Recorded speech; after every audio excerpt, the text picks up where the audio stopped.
गांव में भयंकर गर्मी थी। पानी की कमी से हर व्यक्ति परेशान था। चारों तरफ चिंता और सूखा ही दिखाई दे रहा था। अब हालत बहुत खराब हो गई है। कुआं सूख चुका है और तालाब भी खाली है। हम लोग आखिर कब तक ऐसे बिना पानी के जी पाएंगे? बच्चे प्यास से रो रहे हैं और घर में एक बूंद पानी नहीं बचा है। अगर जल्द कुछ नहीं हुआ तो हालत और बिगड़ जाएगी। गांव के सभी लोग चौपाल पर इकट्ठा हुए। हर कोई अपनी परेशानी बता रहा था, लेकिन समाधान किसी के पास नहीं था। हमने जीवन में बहुत मुश्किलें देखी हैं, लेकिन ऐसी पानी की कमी पहले कभी नहीं आई।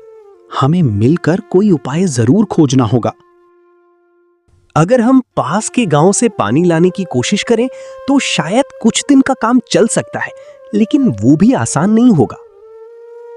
तभी अचानक दूर से एक अजनबी आता दिखाई दिया। उसके हाथ में एक लोटा था, जिसे वो बहुत संभाल कर पकड़कर चल रहा था।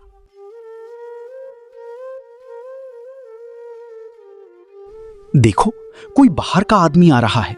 उसके हाथ में पानी से भरा लोटा लगता है। शायद वही हमारी मदद कर सके।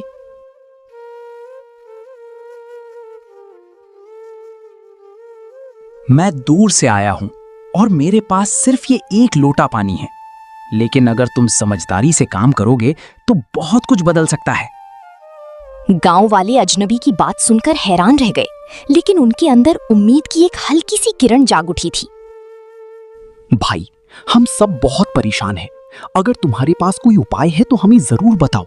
हम सब मिलकर मेहनत करने के लिए तैयार हैं। ये लोटा पानी सिर्फ पीने के लिए नहीं है। अगर तुम लोग समझदारी से काम करोगे तो ये पूरे गांव की किस्मत बदल सकता है। गांव के लोग एक दूसरे का चेहरा देखने लगे। किसी को समझ नहीं आ रहा था कि एक लोटा पानी कैसे मदद करेगा। क्या तुम हमें साफ साफ बता सकते हो कि हमें क्या करना चाहिए? क्योंकि हम सब अब बहुत परेशान हैं और कोई भी जोखिम उठाने को तैयार है। पहले हमें इस पानी को बीज की तरह इस्तेमाल करना होगा। इसे ऐसे काम में लगाना होगा जिससे आगे और पानी मिलने का रास्ता बने। अजनबी ने जमीन की ओर इशारा किया और कुछ जगहों को ध्यान से देखने लगा, जैसे वो कोई खास स्थान चुन रहा हो।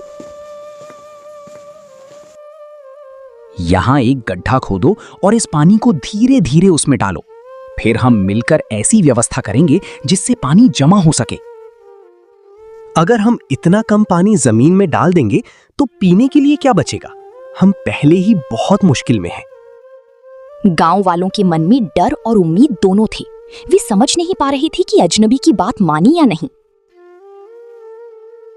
हमें जोखिम उठाना ही होगा। अगर हम ऐसे ही बैठे रहे तो प्यास से मर जाएंगे। बेहतर है कि इस आदमी की बात मानकर कोशिश करें। मैं भी यही सोचती हूँ। अगर थोड़ी सी उम्मीद भी है तो हमें उसे आजमाना चाहिए। शायद यही हमारे लिए नया रास्ता बन जाए। हम सब मिलकर मेहनत करेंगे। अगर ये तरीका काम कर गया तो हमारे गांव की हालत हमेशा के लिए बदल सकती है। गांव के कुछ लोग फावड़े और कुदाल लेकर आए और अजनबी के बताई स्थान पर गड्ढा खोदना शुरू किया। ध्यान रखना कि गड्ढा गहरा और चौड़ा हो, ताकि उसमें ज्यादा से ज्यादा पानी इकट्ठा हो सके और जमीन उसे सोख सके। काफी मेहनत के बाद गड्ढा तैयार हो गया। अब सबकी नजरें उस एक लोटा पानी पर टिकी हुई थीं। ये हमारा आखिरी सहारा है। इसे बहुत सोच समझकर इस्तेमाल करना होगा, वरना हम सब बड़ी मुसीबत में पड़ सकते हैं। अब इस पानी को धीरे धीरे गड्ढे में डालो और भरोसा रखो, ये छोटा कदम आगे चलकर बड़ी राहत लेकर आएगा। गांव वाले सांस रोककर देख रहे थे। जैसे ही पानी गड्ढे में डाला गया, सबकी उम्मीदें उसी छोटे से प्रयास पर टिकी थीं। क्या सच में इससे कुछ होगा? ये तो बहुत थोड़ा पानी है। मुझे डर लग रहा है कि कहीं हम अपना आखिरी सहारा भी न खो दें। भरोसा रखो, हर बड़ी चीज छोटी शुरुआत से होती है।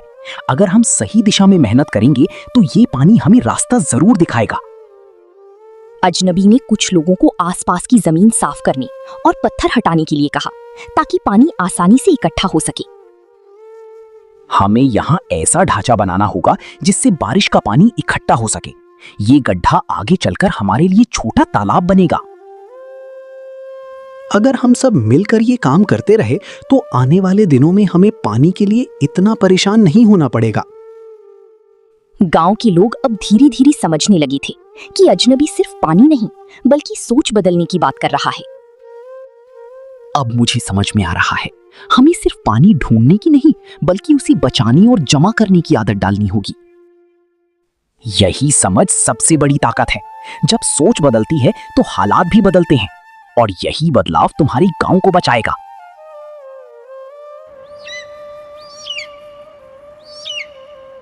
दिन बीतने लगे, गांव वाले रोज मेहनत करते रहे। गड्ढा अब आकार लेने लगा था और सभी के मन में उम्मीद बढ़ रही थी।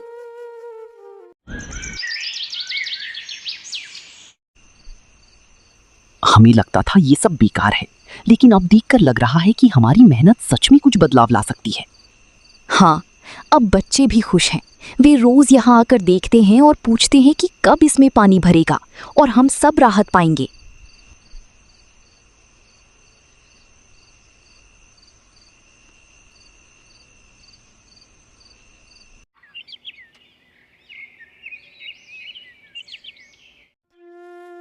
अजनबी हर दिन लोगों को नई बातें सिखाता। वो उन्हें पानी बचाने और सही तरीके से उपयोग करने के उपाय समझाता था। पानी की हर बूंद की कीमत समझो।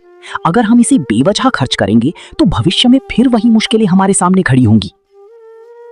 अब हम खेतों में भी पानी का सही इस्तेमाल करेंगे, ज्यादा बर्बादी नहीं करेंगे और नई तकनीकों को अपनाने की कोशिश करेंगे। आसमान में धीरे धीरे बादल छाने लगे। कई दिनों बाद मौसम में बदलाव आया और गांव वालों के चेहरे पर खुशी साफ दिखने लगी। देखो, बादल आ गए हैं। अगर आज बारिश हो गई तो हमारा बनाया हुआ गड्ढा सच में तालाब बन सकता है। यही वो समय है जिसका हम इंतजार कर रहे थे। अब प्रकृति भी हमारी मेहनत का साथ देगी और हमें इसका फल जरूर मिलेगा।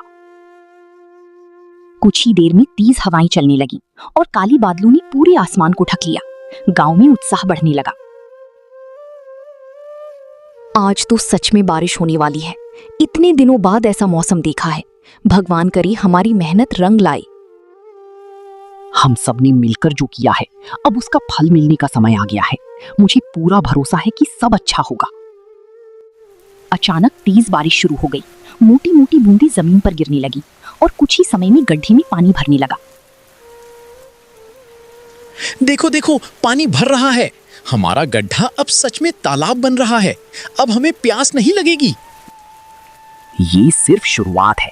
अगर तुम लोग ऐसे ही मेहनत करते रहे तो ये तालाब हमेशा भरा रहेगा और तुम्हारी जिंदगी आसान हो जाएगी। बारिश लगातार होती रही। गड्ढा पूरी तरह भर गया और आसपास की जमीन भी नम हो गई, जिससे हरियाली लौटने लगी। हमने कभी नहीं सोचा था कि एक लोटा पानी हमें इतना बड़ा सबक सिखा देगा। अब हम इसे कभी बर्बाद नहीं करेंगे। आज समझ में आया कि असली ताकत एकता और सही सोच में होती है। अगर हम साथ रहें तो हर मुश्किल आसान हो सकती है। बारिश के बाद गांव का माहौल पूरी तरह बदल गया। तालाब भरा रहा और लोगों के चेहरों पर सुकून साफ नजर आने लगा।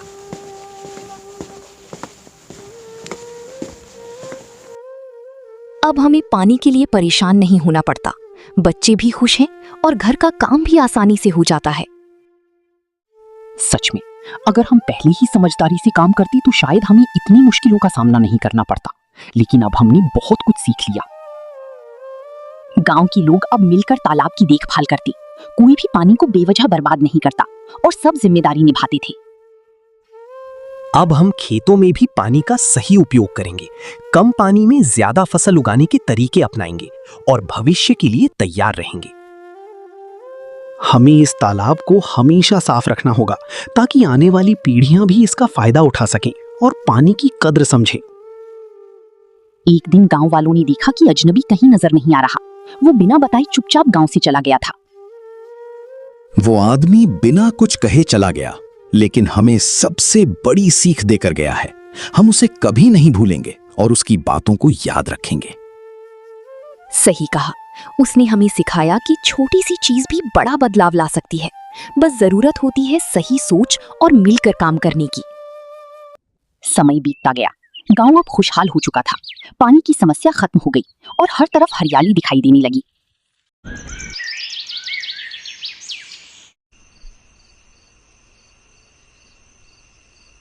आज जब हम पीछे मुड़कर देखते हैं तो विश्वास नहीं होता कि एक समय ऐसा भी था जब हम पानी की एक एक बूंद के लिए तरसते थे। ये सब उस अजनबी की वजह से हुआ जिसने हमें सही रास्ता दिखाया। अगर वो नहीं आता तो शायद हम आज भी परेशान होते।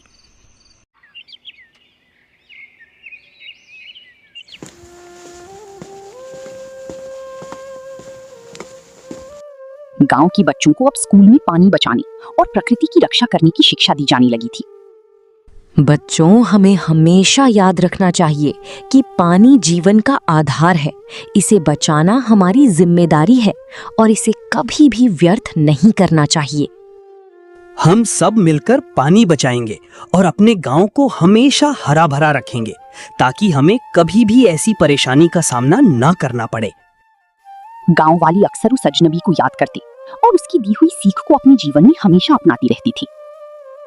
उस आदमी ने हमें सिखाया कि असली बदलाव हमारे अंदर से शुरू होता है। जब सोच बदलती है तो पूरी दुनिया बदल सकती है।